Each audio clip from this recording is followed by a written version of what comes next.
언약의 말씀, 언약의 삶이라는 제목으로 시편 119편을 계속 살펴보고 있습니다. 오늘 본문은 81절에서 88절입니다. 시편 119편 81절에서 88절이 오늘 본문입니다. 시편 119편은요, 제가 처음에도 말씀을 드렸고 중간중간에도 여러 차례 말씀을 드렸었는데 각 8행으로 구성된 22개의 연이 있습니다. 그래서 22개니까 반으로 딱 나누면 11이죠. 그렇죠? 그래서 오늘 우리가 함께 살펴볼 이 11번째 연이 이 시편 118편을 딱 반으로 나눴을 때 앞쪽 반의 마지막 부분이 됩니다. 내용은 우리가 지난 2주 전부터 이 구연부터 좀 살펴봤었던 이 고난이라는 중심 주제가 계속해서 이어지고 있습니다. 앞에 두 연에 비해서요, 고난 중에 이 괴로움에 대해서 조금 더 직접적으로 표현이 되어 있다라는 점이 특징이라고 할 수 있습니다. 자신의 괴로움에 대해서 더 이렇게 하나님 앞에 토로하는 모습을 우리가 볼 수 있습니다. 시편 기자는 이 고난 중에서도 이 하나님을 배웠습니다. 하나님이 선하셔서 선한 일을 하신다라는 사실을 배웠습니다. 그래서 고난 당하는 것이 유익이다라고 그렇게도 고백을 했었어요. 그리고 하나님께서 그를 이렇게 괴롭게 하시는 것이 하나님의 성실하심 때문이다라고도 고백을 했었고요. 그래서 이 고난 중에 말씀에 소망을 두고 행하는 것이 이 주를 경외하는 다른 성도들에게 기쁨이 된다라는 사실도 알고 있었습니다. 무엇보다도 이 모든 과정들이 그를 만드신 하나님께서 그를 세우시는 그러한 과정이다라는 것도 그는 확신을 하고 있었습니다. 그래서 이 말씀을 이 고난 중에서도 굉장히 즐거워했고요. 말씀의 가치를 알고 있었습니다. 그래서 더 배우기를 원했고요. 말씀에 따라서 살기를 원했습니다. 고난 중에 있는 성도가, 여러분 이렇게 고난 중에 있는 성도를 찾아가서 이렇게 교제를 하는데, 고난 중에 있는 성도가 이렇게 반응을 한다면 아마도 정말로 더할 나위 없이 좋을 겁니다. 그런 마음이 들 겁니다. 그가 당하는 이 고난 때문에, 괴로움 때문에 같이 마음이 안 좋고 슬프고 그런 마음들은 있겠지만, 그래도 이런 경건한 반응을 보이는 것으로 인해서 기뻐할 수 있고요. 또 한편으로는 좀 안도하는 그런 마음도 있을 겁니다. 그러한 모습을 시편 기자가 보였었다라는 거예요. 그런데 오늘 본문에서는 분위기가 조금 달라집니다. 좀 어두워진다라고 할 수 있는데요. 그래서 이 스펄전은요, 이 부분을 오늘 우리가 살펴볼 시편 119편의 이 부분에 대해서 시편 119편에서 가장 어둡고 캄캄한 한밤중에 해당되는 본문이다라고 그렇게 표현을 하기도 했습니다. 그만큼 어둡습니다. 제가 느낀 건 뭐냐면요, 욥기 1, 2장을 읽고 3장을 읽는 것 같은 그러한 느낌이었어요. 욥기를 읽어보신 분들은 이제 그 감정이 뭔지 아실 텐데요. 3장을 읽으면요, 욥기를 읽다가 3장을 읽으면 좀 당황을 하게 됩니다. 왜 그러냐면은 1, 2장에서 우리가 보는 욥은 정말로 우리가 기대하는 그러한 의로운 신앙인의 모습입니다. 그러한 모습을 보여줍니다. 이 극심한 고통 가운데 있으면서도 하나님을 원망하지 않았고요, 오히려 하나님을 찬양했습니다. 그런데 3장을 읽어보시면은 갑자기 너무 뜻밖의 말이 나오죠, 그렇죠? 자기가 태어난 날을 저주하는 내용이 3장에 기록이 되어 있습니다. 자기가 차라리 태어나지 말았어야 됐고, 자기가 태어나야 했다면 태어나면서 죽었어야 됐고, 혹시 바로 죽지 않았으면 조금이라도 일찍 자기가 죽었어야 된다. 이제 그런 식의 내용들이 욥기 3장에 기록이 되어 있습니다. 1, 2장하고는 너무 대조가 되는 거죠. 그 뒤로 이어지는 욥기의 내용들도요, 1, 2장의 욥의 말과는 좀 거리가 있게 느껴집니다. 그런데 흥미로운 것은요, 하나님께서 욥기 끝에 가면 나타나시잖아요. 그렇죠? 욥기 끝에 가면 나타나시는데 42장에 가서 보시면은 욥의 말이 옳았다라고 그렇게 말씀을 하세요. 그러니까 그 말이 의미하는 것은 욥기 1, 2장에서뿐만 아니라 3장에서도 욥이 그 입술로 범죄하지 않았었다라는 겁니다. 욥이 그렇게 탄식하는 말들을 했지만 그것이 하나님께서 보시기에 옳은 말이었다라고 말씀을 하신 겁니다. 때로는요, 고통 중에 있을 때 이 탄식하는 것 자체를 죄라고 생각하는 그러한 경우들이 있어요. 그래서 어떤 성도들은요, 고통 가운데 있으면서, 이 고난 가운데 있으면서 계속해서 좀 괜찮은 척을 하려고 합니다. 물론 이제 일부러 안 괜찮은 티를 내는 것도 조금 문제일 수 있지만, 이렇게 괜찮은 척을 하는 것도 사실은 굉장히 큰 문제입니다. 왜 그렇게 하냐면은 이 탄식의 탄식한다라는 것 이 자체에 대해서 죄책감이 있어서 그런 겁니다. 믿는 자라면 언제나 좀 괜찮아야 된다라는 그런 생각을 하고 있는 거죠. 그런데 성경을 보면요, 이 탄식이라는 것, 고통 가운데서 탄식한다라는 것은요, 우리 몸에 상처가 나면 우리가 비명을 지르죠, 그렇죠? 그러거나 아니면 우리가 몸이 뭐 아플 때, 병에 걸려서 아플 때 신음하는 것처럼 아주 자연스러운 반응으로서 성경은 이야기를 하고 있습니다. 욥의 탄식도 우리가 그런 면에서 이해를 해야 됩니다. 그리고 다윗이 기록한 많은 시편들도 마찬가지로 우리가 그런 면에서 이해를 해야 됩니다. 탄식은요, 이 성도의 믿음하고 모순되는 것이 아니다라는 거죠. 그들은 믿음 가운데 탄식을 했었던 거고요. 결국은 그 탄식이 그 성도를 더 하나님께로 이끄는 모습들을 우리가 볼 수 있습니다. 왜 그러냐 하면 그 탄식을 통해서 더 하나님을 바라보게 되기 때문에 그런 겁니다. 오늘 본문에서의 시편 기자도 사실은 마찬가지입니다. 보시면은 탄식을 합니다. 탄식을 해요. 근데 그 믿음도 여전히 굳건하게 있는 것을 우리가 볼 수 있습니다. 그래서 이 고난을 통해서 더 하나님께로 가까이 나아가는 모습을 볼 수 있습니다. 이 본문에는요, 믿음의 고백하고 이 고통의 탄식이 혼재되어 있습니다. 그래서 제가 그 부분들을 좀 나눠서 오늘 말씀을 좀 살펴볼 거고요. 그리고 그것을 통해서 우리가 얻을 수 있는 교훈을 좀 생각해 보려고 합니다. 먼저 전체 말씀을 읽어 보겠습니다. 81절부터 88절입니다. 나의 영혼이 주의 구원을 사모하기에 피곤하오나 나는 주의 말씀을 바라나이다. 나의 말이 주께서 언제나 나를 안위하실까 하면서 내 눈이 주의 말씀을 바라기에 피곤하니이다. 내가 연기 속에 가죽 부대같이 되었으나 주의 율례들을 잊지 아니하나이다. 주의 종의 날이 얼마나 되나이까? 나를 핍박하는 자들을 주께서 언제나 심판하시리이까? 주의 법을 따르지 아니하는 교만한 자들이 나를 해하려고 웅덩이를 팠나이다. 주의 모든 계명들은 신실하니이다. 그들이 이유 없이 나를 핍박하오니 나를 도우소서. 그들이 나를 세상에서 거의 멸하였으나 나는 주의 법도들을 버리지 아니하였사오니 주의 인자하심을 따라 나를 살아나게 하소서. 그리하시면 주의 입의 교훈들을 내가 지키리이다. 먼저 이 고통 속의 탄식에 대해서 좀 말씀을 살펴보겠습니다. 가장 먼저 볼 수 있는 것은 이 고통의 원인인데요. 우리가 앞선 말씀에서도 봤었던 것처럼 대적하는 사람들이 있었습니다. 85절, 86절을 먼저 보시면 주의 법을 따르지 아니하는 교만한 자들이 나를 해하려고 웅덩이를 팠나이다. 주의 모든 계명들은 신실하니이다. 그들이 이유 없이 나를 핍박하오니 나를 도우소서. 이 시편 기자의 대적들은 교만한 사람들이라고 여기에서 표현이 되어 있습니다. 어떤 면에서 교만하냐 하면요, 이 시편 기자와는 다르게 하나님의 법을 따르지 않기 때문에 그렇습니다. 따르지 않는 거예요. 하나님의 법을 따르고 싶은데 그 연약함 때문에 한 번씩 실수하고 넘어지고 그런 사람을 말하고 있는 게 아니고요. 그 삶의 특징이 하나님의 법을 따르지 않는 겁니다. 의도적으로 하나님의 법을 무시하고 자신의 뜻대로 살려고 하는 사람들이라고 할 수 있습니다. 86절을 보시면은 그런 사람들이 이 시편 기자를 핍박했다라고 말을 하는데 이유 없이 그랬다라고 합니다. 이유 없이, 뭐 아무런 이유 없이 그냥 장난 삼아서 그렇게 했다, 그런 의미가 아니고요. 여기에 이유 없이는요, 78절에서 거짓으로라고 번역된 단어하고 똑같은 단어입니다. 그러니까 이 핍박을 당할 만한 그런 정당한 이유가 없었다라는 의미일 뿐인 거예요. 그들은 거짓으로 이야기들을 만들어내고 그것을 가지고 이 시편 기자를 공격했었다라는 겁니다.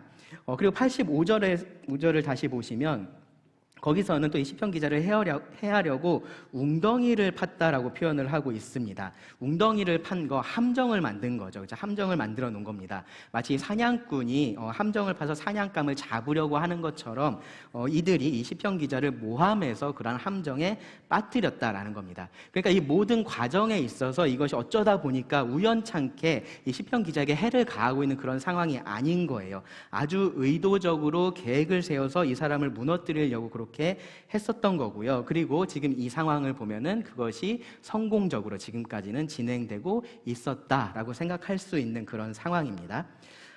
시편 기자하고 이 사람들 사이에서 어떤 일이 있었는지 우리가 알기는 어렵습니다. 근데 분명한 것은요, 이 사람들은 그냥 하나님의 말씀에 무관심한 사람들이 아니고 적대적인 사람들이라는 겁니다. 그래서 그런 것들을 생각해 보면 어쩌면 이 시편 기자가 그들에게 그들의 그런 죄악된 모습에 대해서 경고의 말을 했을지도 모릅니다. 뭐 어쩌면 다니엘하고 비슷한 경우였을 수도 있겠다라는 생각이 듭니다. 다니엘 6장을 보시면요, 다니엘이 여기서 말하고 있는 상황하고 비슷한 상황을 겪는 것을 볼 수 있습니다. 다니엘이 뛰어난 사람이었죠. 뛰어난 사람이었고요. 그래서 왕이 그를 인정해서 그 전국을 다스리는 총리로서 세우려고 합니다. 그러니까 이제 그 다니엘을 시기했던 사람들이 이 다른 총리들하고 고관들이라고 표현이 되어 있는데, 그 사람들이 이 다니엘을 무너뜨릴 만한 구실을 찾으려고 열심히 노력을 해요. 근데 그런 것을 찾지를 못하죠. 네, 다니엘의 삶에서 그런 나쁜 점들, 어떤 허물 같은 것들을 찾지를 못합니다. 그래서 이제 어떻게 하기로 결정을 하냐 하면은, 왕에게 말해서 왕 외에 다른 신이나 사람에게 기도하는 사람은 사자굴에 던지는 형벌에 처하게 하자라는 법을 만들어 달라라고 그렇게 왕에게 구합니다. 이제 왕을 이제 칭찬하려고 이제 그렇게 한 거죠. 왕을 높이려고 그렇게 한 겁니다. 당연히 그 말을 들은 왕은 좋아서 그렇게 할 것을 말을 합니다. 다니엘이 그 사실을 알았습니다. 근데 그럼에도 불구하고 하루에 3번씩 그가 그동안 계속 해왔던 대로 하나님께 기도를 했습니다. 그래서 여러분들이 잘 아시는, 주일 학생들도 잘 알고 있는 사자굴에 다니엘이 던져지게 된 겁니다. 만약에 시편 119편의 저자가 다니엘이라면요, 아마도 그 사건이 오늘 이 본문의 가장 적절한 배경이 되는 사건이었을 겁니다. 아무런 이유 없이 다니엘은 그러한 공격을, 해를 당하게 됐었던 겁니다. 그들이 쳐놓은 그 함정에 빠지게 됐었던 겁니다. 아마도요, 다니엘은 그 바벨론의 포로로 잡혀간 이후에 그 왕실에 있으면서 그러한 비슷한 일들을 계속해서 당했을 것이다 라고도 우리가 생각해 볼 수 있습니다. 어쨌든 이 하나님의 법을 따르지 않는 이 교만한 사람들에게 있어서는요, 이 하나님의 법을 계속해서 따르려고 하는 이 시편 기자가 그냥 둘 수 없는 그러한 사람이었었던 겁니다. 그래서 이 시편 기자를 거짓으로 핍박을 하고 계획을 세워서 무너뜨리려고 했습니다. 어느 정도의 성공을 거둡니다. 그래서 이 시편 기자가 자신의 현재 상태에 대해서 묘사한 표현을 보면은 우리가 지금의 이 사람이 얼마나 괴로운 가운데 있는지를 알 수 있습니다. 자신의 상태를 표현하기 위해서 시편 기자는요, 하나의 단어를 3번 사용을 했는데요, 같은 단어를 3번 사용을 했습니다. 뭐냐 하면요, 81절과 82절과 87절에 나오는 단어입니다. 81절에 보시면 나의 영혼이 주의 구원을 사모하기에 피곤하오나 라고 말을 하고요, 82절 뒷부분에 보시면 내 눈이 주의 말씀을 바라기에 피곤하니이다 라고 그렇게 말을 합니다. 그리고 87절도 보시면요, 그들이 나를 세상에서 거의 멸하였으나 라고 말을 합니다. 조금 다르게 번역이 되어 있지만요, 같은 단어입니다. 히브리어 카라라는 단어예요. 카라.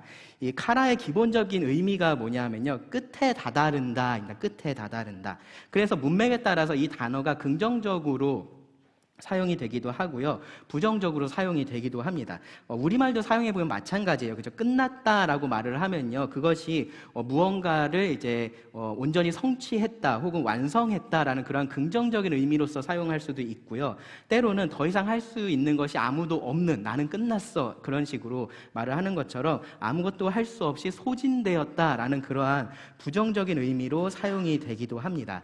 히브리어 카라도 마찬가지로 똑같이 그러한 뉘앙스를 가지고 있습니다. 81절에서 시편 기자는요, 그의 영혼이 구원을 사모하기에 피곤하다라고 말을 해요. 계속해서 하나님의 구원을 바래왔습니다. 계속해서 하나님께서 구원하여 주시기를 구해왔습니다. 그 과정에서요, 그를 대적하는 자들과 싸워온 겁니다. 그를 대적하는 자들은요, 하나님의 법을 따르지 않고 모든 방법을 동원해서 그를 해하려고 했었어요. 거짓된 그러한 것들을 동원해서 그를 넘어뜨리려고 했습니다. 그런데 시편 기자는 그렇게 하지 않았죠. 그렇죠? 그런 더러운 싸움을 하지 않았습니다. 하나님의 법을 지키면서 그동안 싸워왔었던 겁니다. 우리가 영화에서 그런 거 보죠. 그렇죠? 이 선과 악의 싸움을 보면은 항상 누가 조금 더 유리해요? 악이 조금 더 유리합니다. 그렇죠? 왜 그렇습니까? 법을 지키지 않으니까. 법을 지키지 않고 이 선은 항상 법을 지키려고 하니까 불리한 위치에 있습니다. 시편 기자가 딱 그러한 상황 가운데 있었다라는 거예요. 그런 상황이 오랫동안 계속된 겁니다. 앞에서 제가 다니엘의 상황을 말씀드렸었는데, 사자굴에 갇혔는데 바로 다음날 나온 게 아니고 그 상황이 계속해서 그냥 이어졌다라고 생각을 하시면 됩니다. 또한 비슷한 상황에 있었던 사람이 또 있는데요, 요셉의 경우가 그랬습니다. 요셉의 경우를 생각해 보시면 지금 이 상황하고 비슷하다라는 것을 것을 우리가 알 수 있습니다. 하나님의 구원을 계속해서 기다렸는데 그 날이 오지를 않는 겁니다. 요셉의 경우에는요, 하나님께서 그에게 주신 꿈이 있었어요. 그렇죠? 근데 그 꿈의 성취와는 너무나 거리가 먼 그러한 상황에 계속해서 요셉은 처해 있었습니다. 형들에 의해서 노예로 팔려갔었고요. 노예로 팔려간 그곳에서 그래도 성실하게 일해서 인정받는 그런 위치에 올랐는데 그 주인의 아내의 모함 때문에 감옥에 갇히게 됐습니다. 그 감옥에서 또 거기서 또 열심히 또 성실하게 일을 했죠. 그래서 또 인정을 받고 또 바로의 신하 중 한 명인 그 술관원장의 꿈을 해석해 주면서 자신의 억울함을 풀어줄 것을 그 사람한테 부탁을 하기도 했었어요. 그런데 바로 나가자마자 그 사람이 잊어버렸습니다. 요셉은 그러한 시간을 계속해서 지내야 했습니다. 하나님의 구원을 바랬고요. 그리고 때때로 그 삶의 어느 순간순간에는 하나님의 구원이 가까이 와 있는 것처럼 그렇게 보였을 겁니다. 하나님께서 그에게 보여주셨던 그러한 꿈이 완전히 다 이루어지는지 그것까지는 모르겠는데, 그래도 어느 정도 긍정적인 일들이 그의 삶에 벌어지고 있는 그러한 모습들을 봤었습니다. 그런데 그러한 상황이, 그러한 생각이 들 때마다 그의 삶은 다시금 어두운 곳으로 떨어졌습니다. 이 하나님의 구원이 현실이 되지가 않았었던 겁니다. 하나님의 약속이 이루어지지를 않았습니다. 그때 만약에 요셉이 그 자신의 심정을 글로 써서 남겼다면요, 여기 시편 기자처럼 표현을 했을 겁니다. 피곤하다라고 했을 겁니다. 그동안 하나님 앞에서 정직하게 살아왔고 하나님께서 그렇게 약속하신 꿈이 이루어지기를 기다렸는데 이제 그 기다림의 끝에 온 것 같은 그러한 심정이었을 겁니다. 이 기다림이 끝나고 모든 것이 이제 현실이 된다라는 그러한 긍정적인 의미가 아니고요, 나는 이제 끝났어, 더 이상 할 수 있는 게 없어 라고 말할 수밖에 없는 그러한 상황이 눈앞에 다가온 겁니다. 시편 119편의 저자가 나의 영혼이 주의 구원을 사모하기에 피곤하다라고 말을 하고요, 내 눈이 주의 말씀을 바라기에 피곤하다라고 말할 때의 의미가 바로 그것입니다. 주의 구원을 사모하고 그 말씀을 계속해서 기대해 왔었습니다. 소망을 거기에 두고 있었습니다. 그리고 지금은 그 어느 때보다 더 간절한 그러한 상황입니다. 근데 그 영혼은 이제 지친 겁니다. 힘이 남아있지를 않습니다. 하나님의 말씀을 바라보기에도 그 눈이 너무 피곤합니다. 그리고 87절에서 말하고 있는 것처럼요, 지금 이 세상에서 거의 멸한 것 같습니다. 거의 끝난 것 같다라는 거죠. 자기 삶이 끝난 것처럼 그렇게 느껴진다라는 겁니다. 이 카라라는 단어가 양쪽 부정적으로 긍정적으로 다 사용될 수 있다고 말씀드렸어요. 이 시편 기자의 대적들에게 있어서는요, 지금 이 상황은 성취의 상황이었습니다. 그들이 원하던 것이 이루어지고 있는 아주 긍정적인 상황이었고요. 그리고 시편 기자에게는 그렇지 않은 이 멸망의 상황이었었던 겁니다. 그런데 이 고난에서 정말로 견디기 힘든 것이 있는데요, 뭐냐 하면은 기다림이라는 것입니다. 기다림. 핍박 자체가 힘든 것도 맞습니다. 그래서 여기 시편 기자도요, 그러한 것에 대해서 표현을 하고 있습니다. 그런데 더 고통스럽게 하는 것은 뭐냐면은 이 기다림이 주는 고통입니다. 피곤하다라는 그 말 자체에도 사실은 이 고통의 시간이 길어지고 있다라는 것이 암시되어 있습니다. 고통의 강도보다 이 고통의 시간이 이제는 끝인 것 같아 라고 그렇게 말하게 만든 거죠. 82절에서는요, 직접 이렇게 하나님께 물어봅니다. 82절을 보시면 나의 말이 주께서 언제나 나를 안위하실까 하며, 84절도 보시면요, 이 때에 대해서 질문을 합니다. 주의 종의 날이 얼마나 되나이까? 나를 핍박하는 자들을 주께서 언제나 심판하시리이까? 주의 종의 날이 얼마나 되나이까? 라는 질문은요, 단순히 제가 얼마나 더 살겠습니까? 그런 의미는 여기서는 아닙니다. 87절의 말씀하고 좀 맞물려서 생각을 해보면요, 지금 시편 기자가 하는 말은 뭐냐면은, 하나님 얼마나 이 고난이 더 계속되는 겁니까? 이러다 정말로 저 죽겠습니다 라고 말을 하는 겁니다. 제가 정말로 이렇게 죽기를 하나님 원하시는 겁니까? 라고 말을 하고 있는 겁니다. 더 이상은 견디기 힘들다라는 마음의 표현입니다. 하나님께서 그를 핍박하는 자들을 심판하시고 그를 구원하실 때가 언제인지 묻습니다. 정말로 궁금한 게 언제입니다. 언제 그렇게 하실 건지. 지금이면 너무 좋겠죠. 지금이면 너무 좋을 겁니다. 근데 지금이 아니더라도 최소한 언제 그렇게 하실 건지는 알고 싶은 겁니다. 하나님께서 나를 안위하시고 나를 핍박하는 자들을 심판하실지, 언제 그렇게 하실지 알고 싶은 겁니다. 기다림이라는 거 쉽지 않아요. 근데 끝을 알면은 그래도 조금 우리가 기다릴 수 있습니다. 그런데 이 끝을 알지 못하는 기다림은 너무너무나 어렵습니다. 그 기다림이 단순한 기다림이 아니라 고통 가운데 인내하는 시간이라면 더더욱이나 그렇습니다. 참고로요, 지난주에 제가 학생회 시간에 말씀을 전하고 나서 학생들이 와가지고 천국하고 지옥에 대해서 막 물어보더라고요. 여러 가지 이야기들을 들었었는데 참 재밌는 것들도 있고 그랬었는데, 이 지옥의 고통을 이야기할 때요, 이 지옥의 고통을 가장 고통스럽게 만드는 것이 뭐냐면요, 그것이 끝나지 않는다라는 겁니다. 끝나지 않는 시간이 그 지옥에 있다라는 것이 가장 고통스러운 겁니다. 아무리 고통스럽다고 해도요, 그것이 언제든지 끝이 난다면 그러면은 희망을 가지고 견딜 수는 있습니다. 그때가 언제인지 몰라도 어쨌든 끝은 난다라는 사실만 알아도요, 사람은 그나마 희망을 가지고 견딜 수 있어요. 그런데 성경이 말하는 지옥이라는 것은요, 영원한 고통의 장소입니다. 예수님께서 뭐라고 말씀하셨냐면요, 거기에서는 구더기도 죽지 않는다라고 말씀하셨어요. 구더기도 죽지 않을 정도로 고통스럽지 않은 곳이다라는 말씀을 하신 게 아니고요, 죽고 싶어도 죽을 수 없는 곳이다라고 말씀을 하신 겁니다. 끝나지 않는 고통의 장소가 지옥인 겁니다. 우리는요, 어떤 생각을 가지고 있냐면요, 아무리 지금 힘들어도 죽으면 다 끝난다라는 생각을 가지고 있어요. 욥기 3장에서 그렇게 자신의 출생을 저주했었던 것도 사실 똑같은 그런 맥락에 있습니다. 그런데 지옥이라는 것은 그런 죽음의 소망조차 없는 그러한 극한의 고통의 장소인 겁니다. 끝나지 않는다, 언제 끝날지를 모른다라는 것은요, 그 고통을 훨씬 더 힘들게 만드는 겁니다. 그것을 참을 수 없게 만드는 겁니다.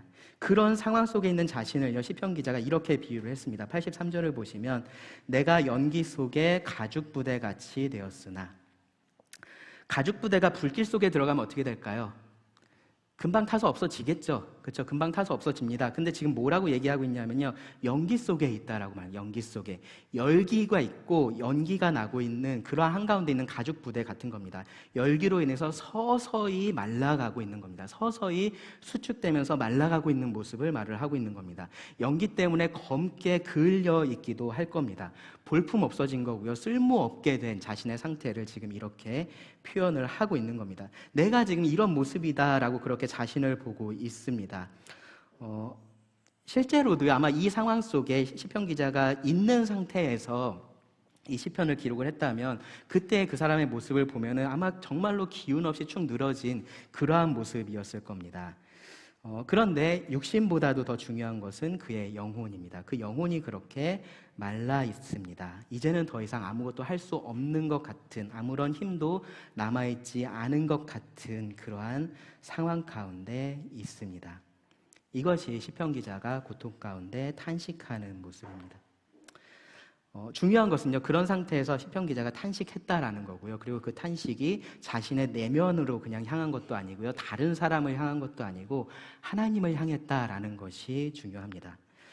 지금은 끝을 알 수 없는 그런 고난 가운데 있어요. 여러분들도 아마 그런 상황들을 살면서 한두 번씩 경험하실지도 모릅니다. 어떠한 일이 너무 고통스럽고 힘든데 이게 언제 끝날지를 모르겠는 그런 상황 가운데 있을 수 있습니다. 가끔은요, 그런 상황 속에서 인내하는 것보다 그냥 빨리 포기하는 게 더 현명할 때도 있습니다. 결과가 어떻게 될지 모르는 상황에서 그냥 막연한 희망만 품고 있는 것이 오히려 어리석은 선택이 될 때도 있는 거예요. 여러분 아마 그런 경험들 있으실지 모릅니다. 어떤 일이 잘 안 돼서 막 어떻게든 되게 하려고 막 이렇게 열심히 노력을 하다가 어느 순간에 좀 근본적인 의문이 드는 거죠. 내가 이거를 왜 하고 있지? 이걸 꼭 해야 되는 건가? 그러한 생각이 드는 거죠. 애초에 하지 않아도 되는 그러한 일을 굳이 내가 고생하면서 할 필요가 없겠구나라는 생각이 들 때가 있습니다. 내가 굳이 고생을 한다라고 해서 이것이 어떤 의미 있는 일이 되지는 않는 겁니다. 기다리는 것도 마찬가지예요. 우리가 기다림의 미덕이라는 표현도 쓰고 인내의 미덕에 대해서도 말을 하지만 그냥 기다리고 참는다라고 해서 그 일 자체가 의미 있는 것이 되지는 않습니다. 그냥 빨리 포기하는 게 더 나을 때도 있어요. 그런데 이 성도의 기다림, 성도의 인내는 그렇지 않습니다. 그 기다림과 그 인내가 이 결과를 모르고서 그냥 막연한 희망을 품는 것이 아니기 때문에 그렇습니다. 시편 기자는요, 이 탄식 가운데 하나님께 언제냐고 물었습니다. 언제냐고 물었어요. 하나님 저를 아니하실 수 있으십니까? 라고 묻지 않습니다. 언제 그렇게 하실 겁니까? 라고 묻습니다. 하나님께서 어떻게 하실지를 몰라서 지금 탄식을 하고 있는 게 아닌 거예요. 다만 언제 하실지를 몰라서 그러고 있는 것뿐입니다. 이 기다림 자체가 헛되지는 않은 겁니다. 오늘 본문에서 이제 시편 기자의 그런 믿음에 대한 말씀들도 찾아볼 수가 있는데요. 이 믿음에 대한 고백을 좀 찾아보겠습니다. 끝에 와 있다라고 그렇게 표현을 했어요. 근데 그래서 난 이제 포기하겠다라고 말을 하진 않습니다. 하나님의 말씀에 대한 소망을 여전히 가지고 있습니다. 믿음을 가지고 있습니다.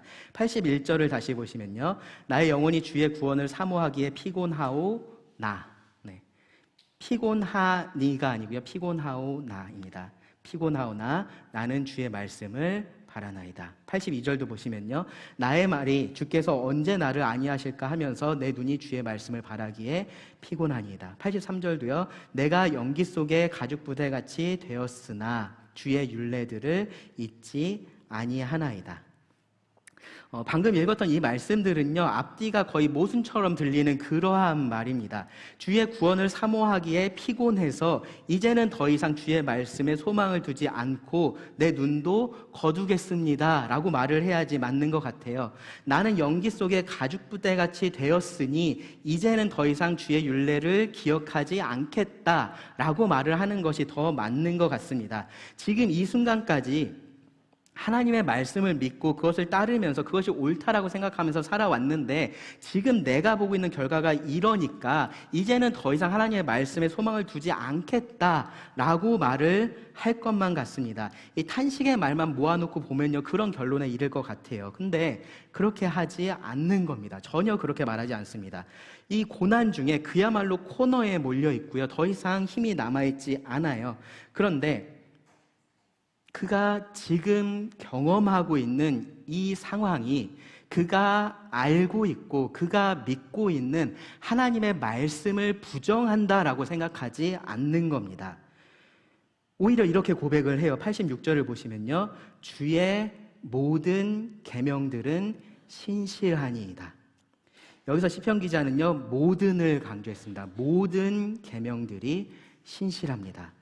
하나님의 계명이 그냥 신실하다라고 한 게 아니고요, 모든 계명들, 그 계명들 하나하나가 다 신실하다라고 고백을 하고 있는 겁니다.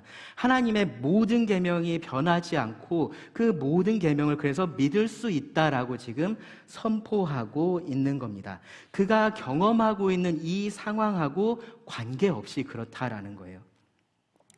가끔씩 우리는 어떤 잘못을 하냐면요, 우리의 경험으로 교리를 만들려고 합니다.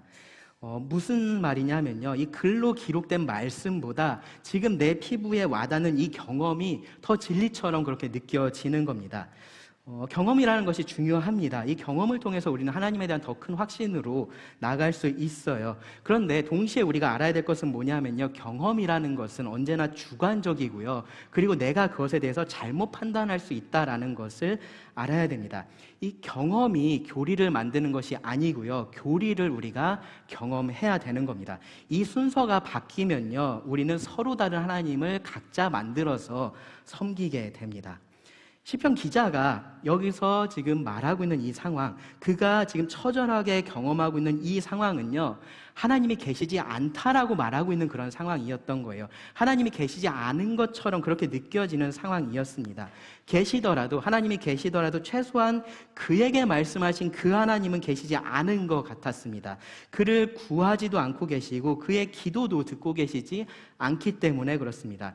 하나님께서 그를 사랑하시는 건지 아니면 구할 능력이 없는 건지 많은 의문이 생기고 의심이 생길 수밖에 없는 그러한 상황을 경험하고 있었다라는 겁니다. 하나님의 사랑에 대해서, 하나님의 능력에 대해서, 하나님의 선하심에 대해서, 하나님의 위로하심에 대해서, 하나님의 구원에 대해서 시편 기자의 지금의 이 경험은요, 얼마든지 그 모든 것들을 부정할 수 있었다라는 거예요.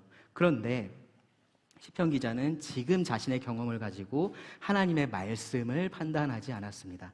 그렇게 하지 않았습니다. 여전히 뭐라고 고백하냐면요, 주의 모든 계명들은 신실하니이다라고 고백을 합니다. 그의 경험하고 상관없이 이 하나님의 말씀이 진리다라는 것을 믿고 있는 겁니다. 일부의 하나님의 말씀이 아니고요, 모든 하나님의 말씀이 진리다라는 것을 믿고 있습니다. 자기 백성을 구원하신다라는 그 말씀도 지금 자기는 이 세상에서 거의 멸하게 되기까지 이루어지고 있지 않은 이러한 상황에서도 여전히 신실하다라고 고백을 하는 겁니다. 그래서 탄식하면서도 하나님의 말씀을 바랍니다. 하나님의 율례를 잊지 않습니다. 87절을 보시면 또 이렇게 고백을 합니다. 그들이 나를 세상에서 거의 멸하였으나 나는 주의 법도들을 버리지 아니하였사오니. 세상은요, 지금 그에게 이 주의 법도들을 버리라고 압박을 하고 있었던 겁니다. 하나님의 말씀을 따르지 말라라고 그렇게 강요하고 있었던 겁니다. 그렇게 그의 생명이 거의 끝에까지 다다르고 있었던 겁니다. 만약에 이 시편 기자가 지금 이 본문에서 말하고 있는 이 구원이나 안위라는 것이 지금의 이 고통스러운 상황에서 벗어나는 것이었다면요, 충분히 그렇게 할 수 있었습니다. 그것을 얻을 수 있었습니다. 그런 구원은 그냥 단순히 이 상황에서 벗어나는 것, 그런 구원은 언제든지 그의 것이 될 수 있었습니다. 지금이라도 당장 그렇게 될 수 있었습니다. 어떻게 하면 되나요? 하나님의 법도를 버리면 됩니다. 더 이상 그것을 따르지 않으면 됩니다. 왜냐하면은 그것 때문에 지금 이러한 고난을 당하고 있기 때문에 그렇습니다. 그를 핍박하는 그 사람들처럼 그도 이 하나님의 법을 따르지 않기로 결심하고 그렇게 살아가면요, 그러면 이 모든 상황은 종료가 될 겁니다. 그것으로 탄식이 끝날 겁니다. 그런데 이 시편 기자가 원하는 구원이 그런 것이 아니었습니다. 그가 바라는 구원은 어떤 구원이냐면요, 하나님의 구원이었습니다. 하나님의 구원, 그리고 하나님의 안위였습니다. 하나님의 말씀이 성취되기를 간절히 지금 바라고 있습니다. 하나님의 말씀을 버리지 않고 잊지 않고 이 말씀에 따라서 사는 그러한 하나님의 백성에게 베푸시는 하나님의 구원을 바라고 있습니다. 하나님의 백성에게 나타내시는 그 하나님의 인자하심을 바라고 있습니다. 그 참된 구원을 바라고 있기 때문에 그것과 함께 오는 이 고통을 지금 감수하고 있는 겁니다. 고통 중에 탄식했어요. 근데 믿음을 지키고 있습니다. 타협한 구원보다 차라리 고통을 선택을 하고 있습니다. 고통스러워했지만 패배하지는 않았었던 겁니다. 이러한 고난이요, 사실은 우리의 영적인 싸움이다라고 말을 할 수 있습니다. 그런데 이 하나님의 백성이 영적인 싸움에서 패배하는 순간은요, 원수에게 핍박을 당할 때가 아닙니다. 고난을 당할 때도 아니에요. 그러한 순간들이 마치 패배한 것처럼 느껴질 수는 있지만 그렇지 않다라는 겁니다. 심지어 그 고난 중에 그 유혹에 잠깐 넘어졌을 때도 아닙니다. 하나님의 백성이 더 이상 하나님을 바라보지 않을 그때가 패배의 순간입니다. 더 이상 하나님께 기도하지 않고요, 구하지 않는 것, 탄식조차 하지 않는 것이 영적인 싸움에서의 패배입니다. 사탄은요, 그냥 욥이 괴로워하는 거 보고 싶어서 그를 시험했었던 것이 아닙니다.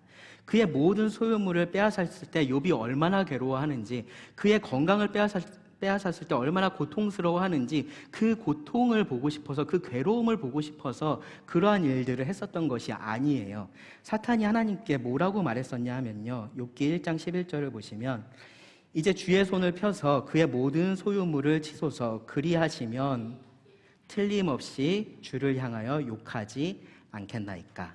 2장 5절에서도요, 이제 주의 손을 펴서 그의 뼈와 살을 치소서. 그리하시면 틀림없이 주를 향하여 욕하지 않겠나이까. 그렇게 하시면 욥이 괴로워하지 않겠습니까? 저는 그것으로 만족합니다가 아닌 겁니다. 사탄이 보고 싶었던 것은 뭐였냐면요, 욥의 배반이에요. 욥이 하나님을 떠나는 것이었습니다. 욥이 그동안 지켜왔었던, 그가 믿어왔었던 그 믿음을 버리는 것을 보고 싶었습니다.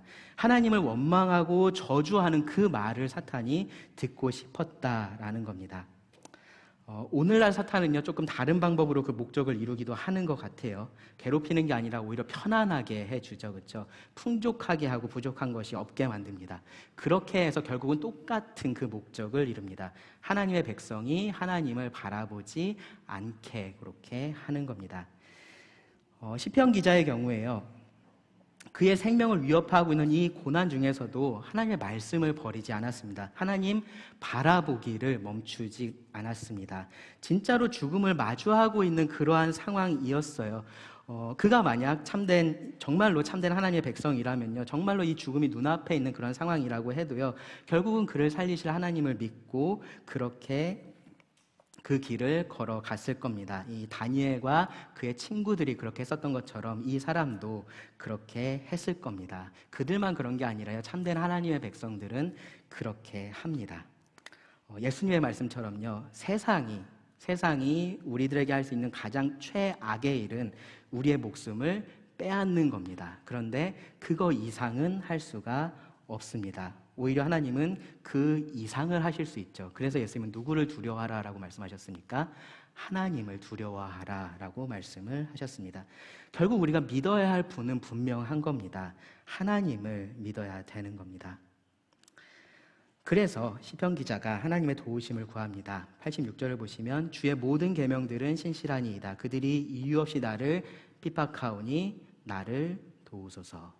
네, 마치 베드로가 물에 빠져 들어갈 때 주여 나를 구원하소서라고 그렇게 외마디의 비명을 질렀었던 것처럼 그렇게 지금 아주 다급하게 하나님의 도우심을 구하는 겁니다. 하나님의 인자하심을 구합니다. 88절에서는요, 이렇게 말합니다. 주의 인자하심을 따라 나를 살아나게 하소서. 그리하시면 주의 입의 교훈들을 내가 지키리이다. 네. 어떤 상황이라도 이 참된 삶에 대한 소망이 생명의 주인이신 하나님에게 있음을 믿는 사람의 기도입니다. 하나님의 인자하심에 기대는 것, 그것이 우리들의 유일하고 참된 소망인 겁니다. 시편 기자가요, 바로 그 소망을 가지고 하나님께 지금 나아가고 있습니다. 탄식 가운데 나아가고요. 그래서 그 삶을 살 수 있게 해달라고 합니다. 계속해서 그 하나님의 길을 걸어갈 수 있게 해달라고 구합니다. 우리가 고난을 당할 때요, 우리는 갈림길에 놓입니다. 두 갈림길에 놓이는데요, 하나님과 말씀에서 멀어지는 길이 하나 있습니다. 그 길을 우리가 선택할 수도 있어요. 그 길이 우리 앞에 있다라는 겁니다. 하나님을 향한 그 눈을 감고 그 말씀을 향한 귀를 닫으면요, 자연스럽게 고통에서 멀어질 수 있습니다. 지금 편할 수 있는 길이 거기에 있습니다.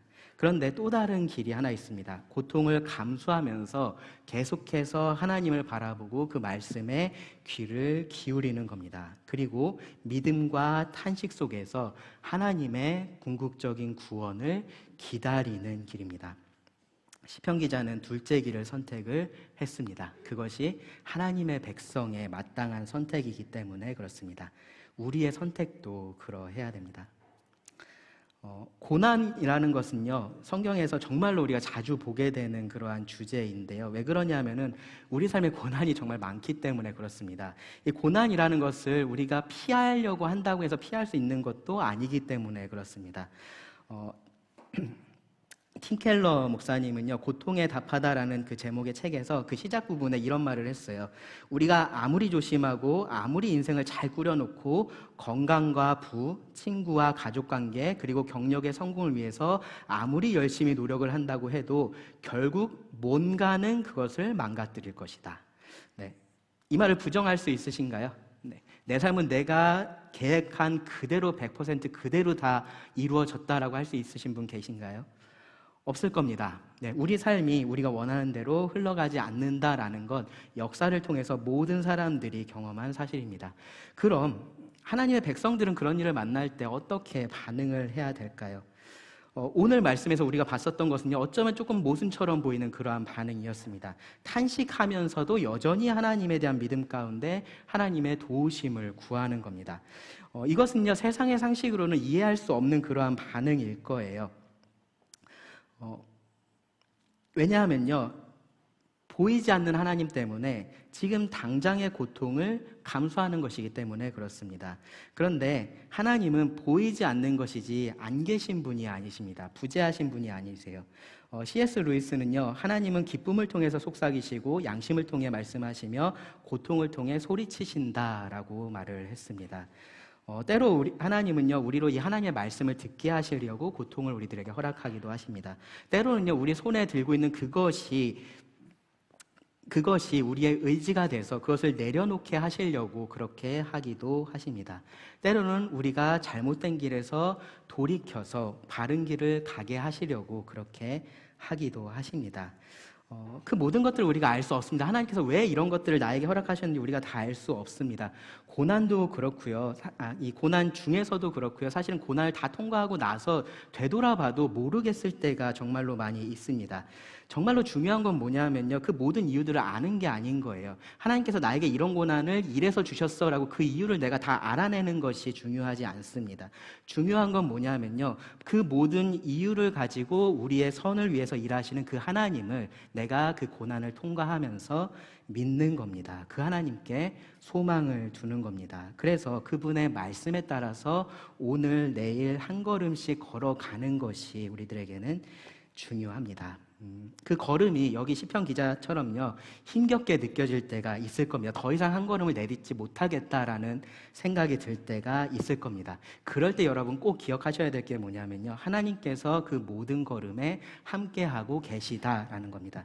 하나님의 길을 우리가 간다라고 말을 하죠. 근데 그 하나님의 길이라는 것은요, 그냥 하나님께서 너네 알아서 걸어봐, 잘 걸어봐, 이 길 잘 걸으면 나 만날 거야 라고 주신 게 아니고요, 하나님께서 우리와 함께 걸으시는 길입니다. 기도하고 말씀을 마치겠습니다. 하나님, 오늘 또 우리에게 주신 말씀에 감사를 드립니다. 하나님, 우리 삶에 참 늘 고난이 함께하고 또 그러한 고난이 우리의 믿음을 시험하고 때로는 하나님에게서 멀어지게 만들기도 합니다. 하나님, 우리의 그런 연약함을 도우시기를 구합니다. 고난이 우리와 함께 할 때에 하나님도 우리와 함께 계심을 잊지 않게 하여 주시기를 원합니다. 그래서 고난 중에 하나님에게서 더 멀어지는 것이 아니라 오히려 더 하나님을 바라보게 하시고 하나님의 말씀에 귀를 기울이면서 하나님께로 더 가까이 나아갈 수 있게 하여 주시기를 원합니다. 하나님, 우리의 연약함을 도우시고 우리의 어리석음을 도우시기를 구합니다. 들은 말씀을 주님께 의지하며 예수님 이름으로 기도드립니다.